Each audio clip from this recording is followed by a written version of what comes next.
주하 반갑습니다. 주하쌤입니다. 오늘 주하쌤이 준비해온 영상은요. 주린이라면 꼭 알아야 하는 주식 계좌 용어에 대한 초보 강의 영상을 준비를 해왔는데요. 오늘 장중 방송하면서 우리 시청자분이 이런 질문을 하시더라고요. 저는 현금 거래하는데 예수금 쪽에 보면 대용금이라고 금액이 표시되는데 이건 뭔가요? 그리고 또 한 가지 질문이 더 있었어요. 우리 퍼플조이님이 질문을 주셨는데, 주하쌤, 현금화해서 인출하고자 할 때 만약에 화요일날 인출을 하려면 언제까지 팔아야 인출이 될까요? 그래서 이 두 가지 질문에 대한 답변을 이번 영상에서 제가 통틀어서 설명을 드리도록 할 테니까 꼭 노트 필기 하셔서 우리 시청자분들이 이런 계좌 용어라든지 그리고 결제일은 언제 이루어지게 되는지 알아가셨으면 좋겠습니다. 네, 일단은 우리가 주식 매매 절차에 대해서 잠깐 간략하게 알고 넘어가는 게 좋을 것 같아요. 네, 짜잔! 이렇게 제가 그림을 준비를 해왔는데요. 자, 우리 이제 투자자 분들이시라면은 증권사 통해서 매매 주문을 하게 되겠죠. 주문을 하게 되면은 거래소 쪽에 이렇게 넘어가게 됩니다. 그렇게 돼서 체결이 이제 통보가 되면서 우리 투자자 분들이 이제 매수가 되는 건데, 이 매수가 되는 그 와중에 결제일까지 넘어가는 시기가 있어요. 그게 이제 며칠 정도 소요가 되냐면 약 이틀 정도 소요가 되거든요. 그러니까 내가 거래를 한 당일부터 그 다음날이니까 최종적으로 사실상 3일이 걸리는 거고, 거래일 대비해서 플러스 1, 플러스 2 이렇게 되는 거기 때문에 뭐 누구는 이제 이틀 걸린다, 누구는 뭐 3일 걸린다 하는데, 실질적으로 내가 거래한 날 대비해서 플러스 1, 그 다음에 플러스 2 이렇게 이제 가는 거라고 보시면 되겠습니다. 이해가 잘 안 간다고요? 그래서 주하쌤이 달력도 준비를 해왔습니다. 자, 이 영상이 만약에 올라오는 시점 14일, 14일 날 내가 매매 거래를 했다고 칠게요. 그러면은 이날이 이제 거래일이죠.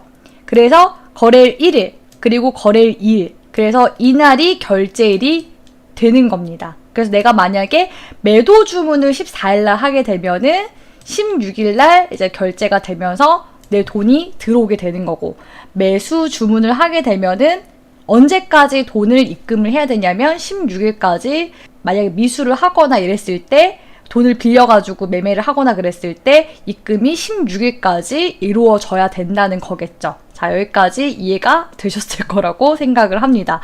자, 그러면은 우리가 매매를 함에 있어서 예수금도 있고 증거금도 있고 대용금도 있고 미수금도 있어요.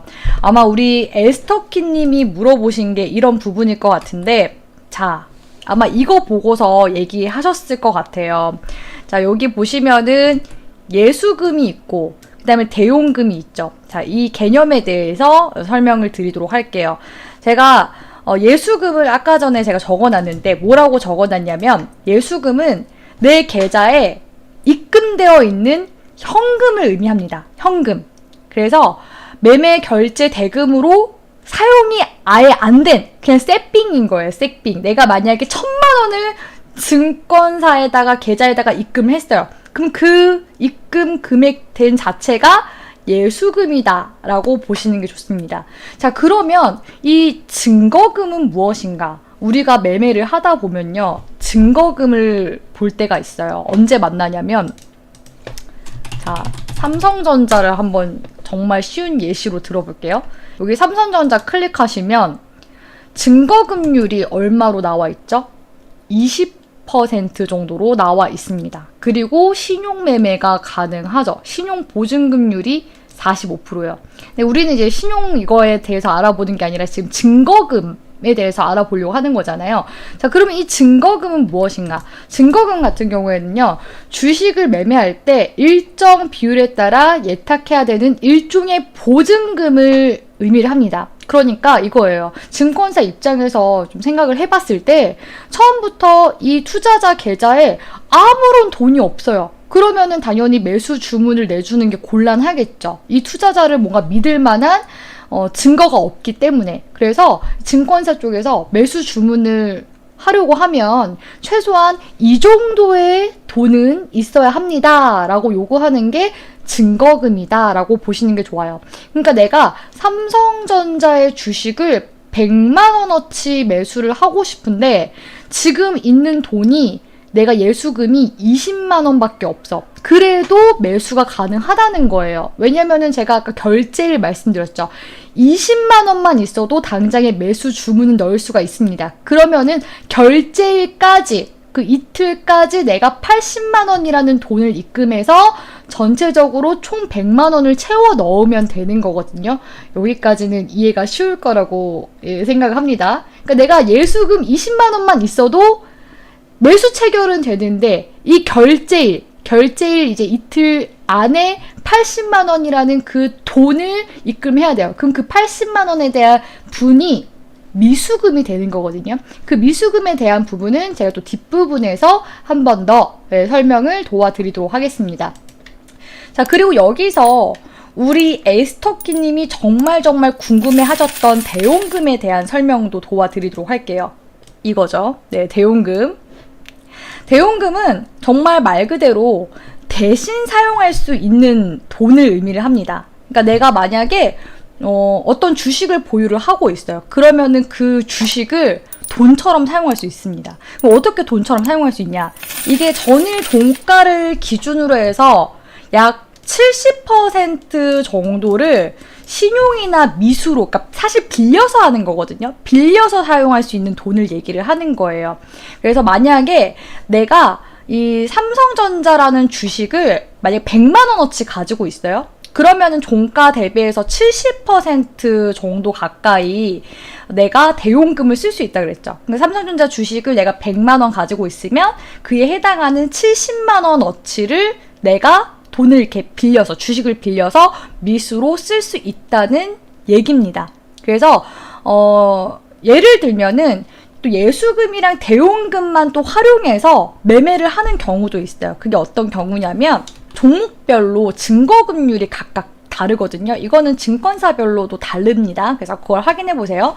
만약에 증거금을 30% 정도 이제 매매할 수 있는 그런 종목이 있어요. 근데 그 증거금률을 내가 현금 15%, 대용금 15%로 증거금률을 최대 30% 채울 수 있습니다. 이거는 무슨 말이냐면 내가 만약에 어떤 주식을 100만 원 사고 싶잖아요. 근데 그 100만 원어치 사기에 앞서서 증거금, 내가 보증금이죠. 보증금 처음에 매수할 때 30% 정도의 돈을 입금을 하고 그 다음에 나머지는 그 결제일간 내가 돈을 또 구해 와가지고 넣으면 돼요. 그러면은 내가 현금이 사실상 15만 원, 네, 15만 원 정도가 있고 또 내가 주식을 산 게 있어요. 그 주식 산 거에서 일종의 또 미수로 또 빌려옵니다. 그걸 15% 정도. 그러면은 그게 증거금이 30%가 채워져서 매수가 가능하다는 얘기예요. 그러니까 사실상 토탈로 봤을 때 현금이 15만 원만 있어도 100만 원어치의 주식을 살 수가 있다. 이렇게 보시는 게 좋습니다. 근데 거기서 또 이제 결제가 되기 전까지 또 미수가 발생하니까 그 돈을 채워 넣어야 되는 거예요. 이해되셨죠? 그래서 이 예수금이랑 대용금을 활용해서 증거금을 채울 수는 있습니다만 오직 대용금만 가지고서 이 증거금을 다 채울 수는 없어요. 일정 이 현금을 가지고 있어야지만 증거금을 채워서 매수가 가능하다는 거 체크하시면 좋을 것 같고요. 자, 그리고 이제 마지막으로 미수. 신용이랑 미수는 쓰지 말라는 얘기가 있죠. 사실 이 미수금이 생기는 요인이 아까 말씀드렸다시피 그 결제가 되기까지 시일이 걸리잖아요. 그래서 그 중간에 그 시일이 걸리기 때문에 이 미수라는 게 발생하게 됩니다. 그래서 이 미수금은 뭐 정리를 하자면 결제일 전에 예수금에서 증거금을 빼고 남은 금액이다라고 주화쌤이 정리는 이렇게 해놨는데 이 말이 그래도 이해가 안 가요 하시는 분들도 계실 것 같아요. 더 쉽게 얘기하자면은 주식을 내가 매수를 하고 나서